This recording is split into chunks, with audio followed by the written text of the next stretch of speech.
Visit our sponsor, Powerful Products, at powerfulproducts.com right now.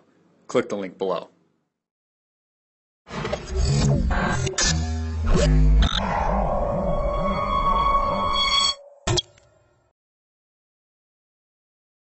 Hey everybody, I'm Christopher Green. You're tuning into AMTV Alternative Media Television. It is Monday, March 3rd, 2014, and breaking news.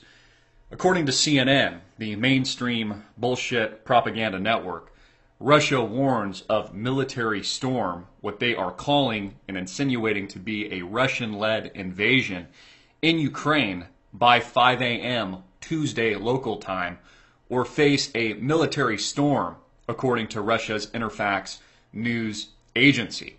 Russia is warning Ukrainian forces to clear out. Of course, there's been a defection from the Navy over to pro-Russian forces. Russia's stock market has collapsed.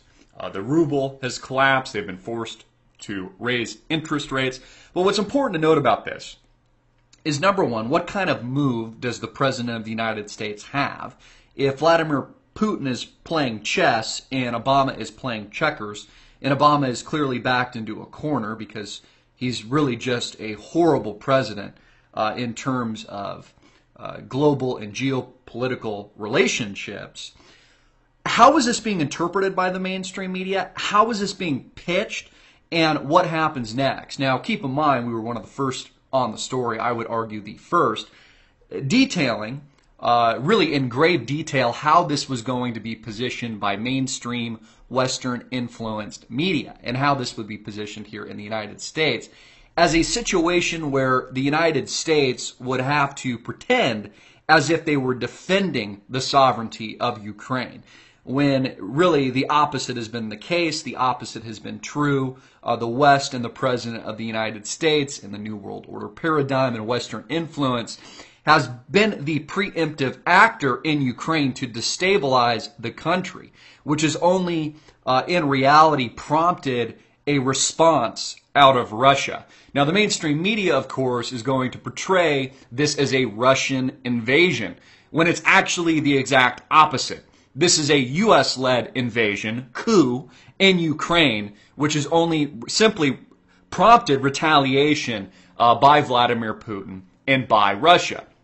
And notice, if we're surfing the internet here on CNN, the mainstream media propaganda network, you'll notice that it is entirely propagandized as a Russian-led attack, a Russian-led invasion.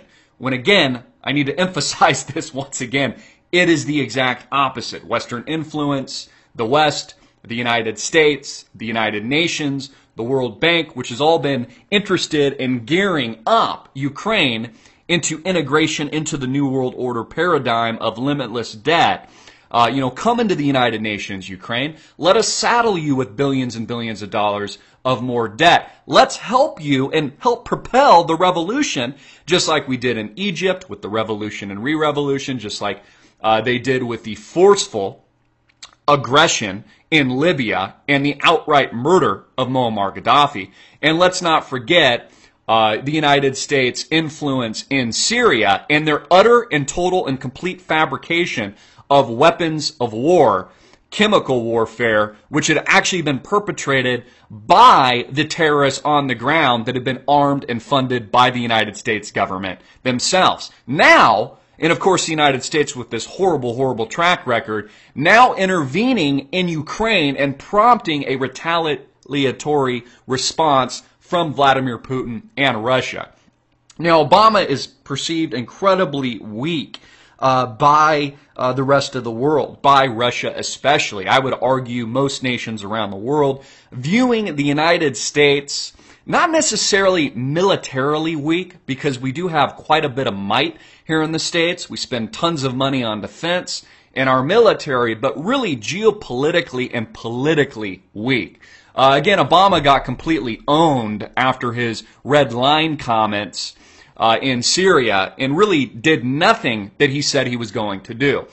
So the rest of the world is going to call Obama's bluff, and Vladimir Putin is clearly going to call the bluff of Obama. I really don't think Obama has a lot of options here outside of outlandish actions like staging another false flag attack or making it appear that Ukraine is being attacked by Russian forces is a reason to retaliate militarily.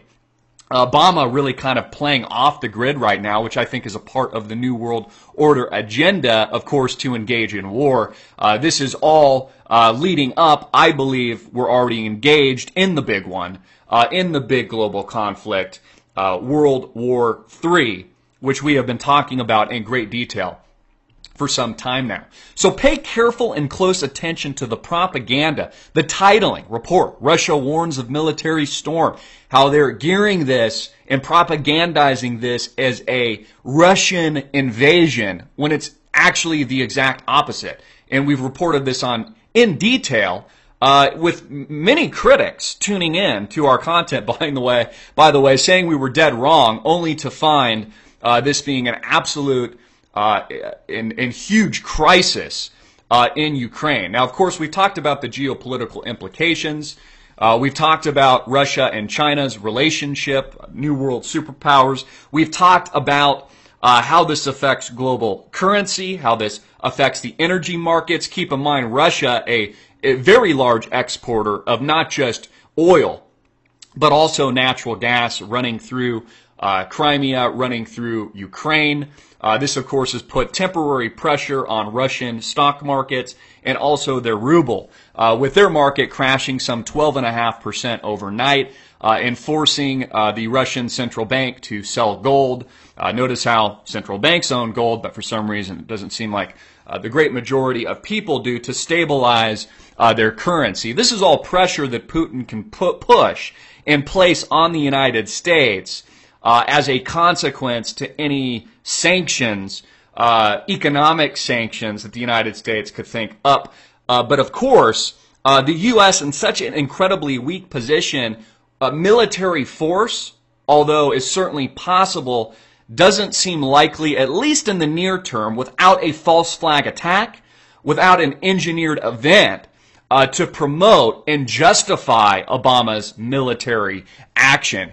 And, keep in mind, Obama has literally been raped time and time again over his comments of, don't cross the red line, Syria and Bashar al-Assad, and his total weakness in that regard geopolitically. Keep in mind, it was Vladimir Putin here that actually brokered the deal with Bashar al-Assad in the first place and helped Obama really to save face after eating his own words on his red line comments. Again, the rest of the world does not respect Obama at all. China does not respect Obama or the United States. Russia, Putin here, does not respect the United States at all. And this is truly global superpowers inching their way closer towards war and political and currency domination over what has been enjoyed by the West for much of the last century. These are major implications and what I believe to be major events coming up next in the not-too-distant future. Russia and China, of course, in agreement over Ukraine, wielding and showing their power and showing and displaying to the world how weak the United States actually is. Russia and China largely in agreement over Ukraine. Hundreds of soldiers have surrounded military bases in Crimea, preventing Ukrainian soldiers from going in or out. You have images of the soldiers here, pro-Russian forces of Crimea. Also, of course, Russia's Black Sea Fleet, one of their largest bases and ports for the Navy based in Crimea. So not only do they have interests in natural gas in the export of this gas to Ukraine at steep discounts, by the way, which they'll now be revoking, but also its strategic importance in terms of its navy and those geopolitical implications overseas. Markets tumbling as Ukraine tensions escalate. Again, I mentioned that the Russian stock market was down, the broad index down 12.5%. They had to sell gold reserves. They also had to raise interest rates to stem a decline of the ruble itself. So this is having grave consequences economically, not just in Russia, but also United States financial markets as well, with the Dow Jones Industrial Average, last time I checked, down a 200 point decline. The Telegraph reports that NATO warns that Russia is risking Europe's peace and security. Article I encourage you to read. Also, the Financial Times. I thought that this was an interesting piece. Putin cooks up Obama's chicken moment in Ukraine. This was very much liberal, leftist hinged. I thought kind of in defense of Obama and kind of propagandized democratically, but still kind of gives you some good arguments on what Obama can do here, which the conclusion is, and the broad conclusion is really nothing. Again, short of staging some kind of September 11th style terrorist attack to put Obama in the position of having to defend United States interests militarily, outside of something as extreme such as that, another Gulf of Tonkin type engineered false flag moment, Obama really has nothing here. I mean, this image, this cartoon, has a lot of truth in it, showing the strength and the power of Russia and Vladimir Putin geopolitically and now economically as they weather their temporary storm and fall in the ruble, but embolden their relationship with global superpowers like China, like India, and also their allies, Iran, which are clear enemies of the Obama administration and the West. Another article here, Inside Obama's Plans to Squeeze Russia. Again, Obama has really no moves here, in my opinion. If Vladimir Putin is playing chess, then Obama is playing checkers and really looks like a friggin' idiot and is not a political figure to be respected. Really is a child in the eyes of many of these political leaders, such as Vladimir Putin and leaders of China, etc. Russia's Medvedev predicts a new revolution in Ukraine and new bloodshed. A re-revolution, again, a byproduct of the revolution and coup led and orchestrated and manufactured by the United States in Kiev in the first place. The same thing happened in Egypt. The same thing happened in Syria. The same thing happens around the world, happened with the Arab Spring protests. All of this engineered by the West. This is a weapon of war, a weaponization of these areas of the world, clearly propelled and perpetrated by the United States. But this is extremely serious, folks, because Russian Prime Minister Dmitry Medvedev said on Sunday that Ukraine's leaders had seized power illegally and predicted their rule would end with a new revolution and more blood, more bloodshed. Yahoo News reports that Russian troops flood into Crimea as markets plunge. Also, there was an excellent article here from Zero Hedge, Russian fleet giving Ukrainian Crimea forces an ultimatum to surrender or face, quote, storm. Ukraine's defense minister quoted. Again, CNN and the mainstream corporatist, leftist, mainstream bullshit CNN-led media are going to portray this as a Russian invasion, when again this is simply a Russian response to a U.S.-led, propelled, engineered blood revolt and coup in Ukraine in the first place. But to give you an idea of just how serious this is as the ticking clock counts down, and Elizabeth Palmer tweets that the 4 o'clock time frame has been occupied and they're waiting for signs of military force. Interpreter notes that Ukraine's first president, Leonid Kravchuk, who served between 1991 and 1994, wrote in the Russian publication snob.ru today that the crisis could spark World War III. This is a direct quote. "I call on the Russian authorities to stop. Between our peoples should not be war. Does Russia not understand that this is the beginning of World War III?" he warned. Of course, AMTV and alternative media television has been way ahead of this curve. We have reported the truth consistently, on a consistent basis, way ahead of the pack. Please continue to share our content, share this video, and tune in for updates as this really reaches a boiling point and a crisis point, which I believe we've been engaged in for a very long time. Again, forces of both good and evil. And again, how this is being propositioned and positioned, more importantly, by the mainstream media as a Russian-led event, when really it's the absolute opposite.